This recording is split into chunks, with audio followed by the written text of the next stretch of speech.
afirmasi, puisi, kontemplasi, mempersembahkan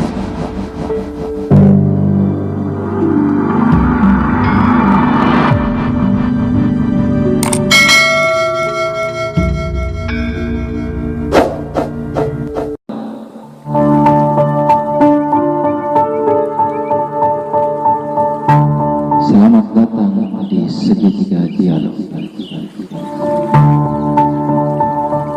Segitiga Dialog adalah channel YouTube yang membahas dunia psikologi dan memfokuskan pada afirmasi positif untuk aplikasi harian.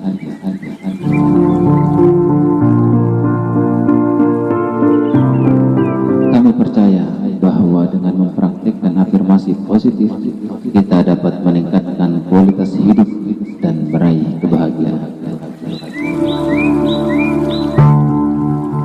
Di channel ini, Anda akan menemukan video-video membahas tentang dunia psikologi dan memberikan afirmasi positif untuk membantu Anda meningkatkan rasa percaya diri dan memperkuat mental Anda setiap hari.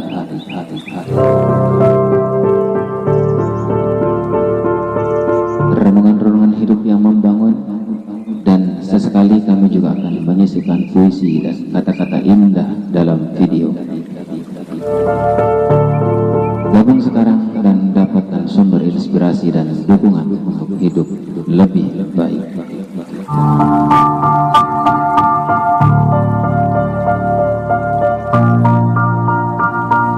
Setiap minggunya kami akan menyuguhkan video baru dan akan membagikan afirmasi yang kuat untuk membantu Anda membangun keyakinan diri dan percaya pada diri sendiri.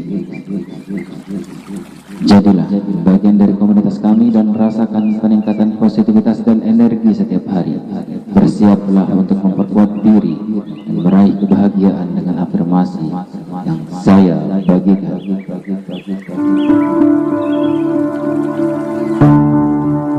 Selamat bergabung, selamat datang. Semoga Anda bisa mengambil manfaat dari channel ini.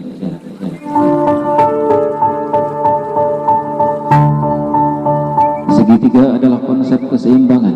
Masing-masing sisi segitiga mewakili tiga aspek yang berbeda. Yang pertama, faktor pribadi, yang melibatkan perkembangan diri, kebutuhan dasar dan tujuan hidup. Yang kedua, faktor sosial, yang melibatkan hubungan dengan orang lain dan interaksi sosial. Yang ketiga adalah faktor situasional, yang melibatkan lingkungan fisik dan situasi yang mempengaruhi hidup seseorang.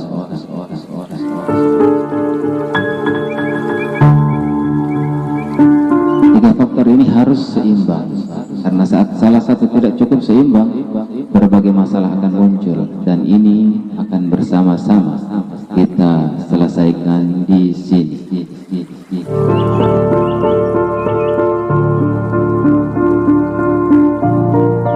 Saya akan memberikan beberapa contoh ketidakseimbangan antara tiga aspek yang tadi sudah kita sebutkan di atas. Contoh ketidakseimbangan individu. Jika kita terlalu banyak fokus pada pekerjaan dan kurang pada keluarga dan teman-teman, akan menyebabkan kelelahan dan isolasi sosial. Jika terlalu banyak mengabaikan kebutuhan pribadi dan fokus terlalu banyak memenuhi kebutuhan orang lain, akan bisa menyebabkan stres dan kelelahan. Jika kita terlalu banyak terlibat dalam aktivitas sosial dan kurang memperhatikan tugas dan tanggung jawab pribadi, akan bisa menyebabkan ketidakstabilan dan keterlambatan. Jika kita terlalu fokus pada masalah pribadi dan kurang memperhatikan situasi dan lingkungan sekitar, akan bisa menyebabkan konflik dan kesulitan dalam berinteraksi dengan orang lain.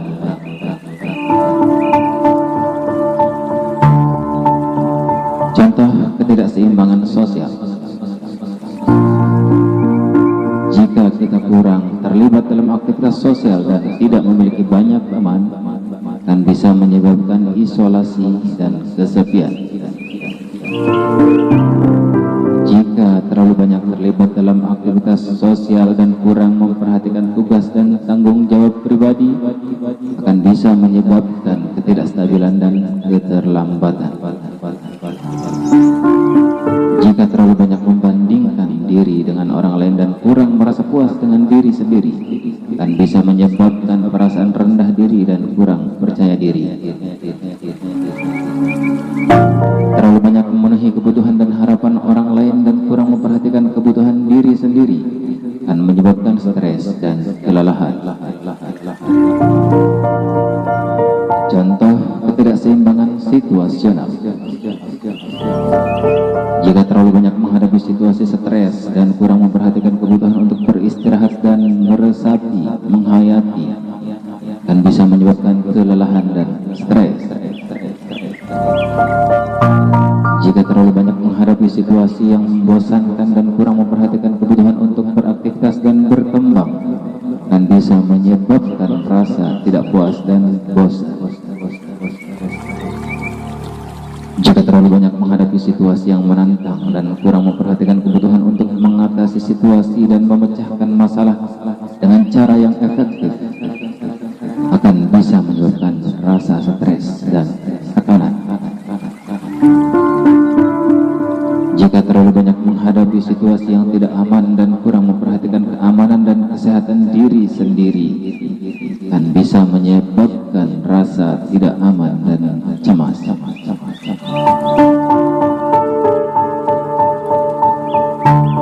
Menjaga keseimbangan antar aspek pribadi, sosial, dan situasional adalah elemen yang sangat penting untuk memastikan keseimbangan dan stabilitas dalam hidup seseorang.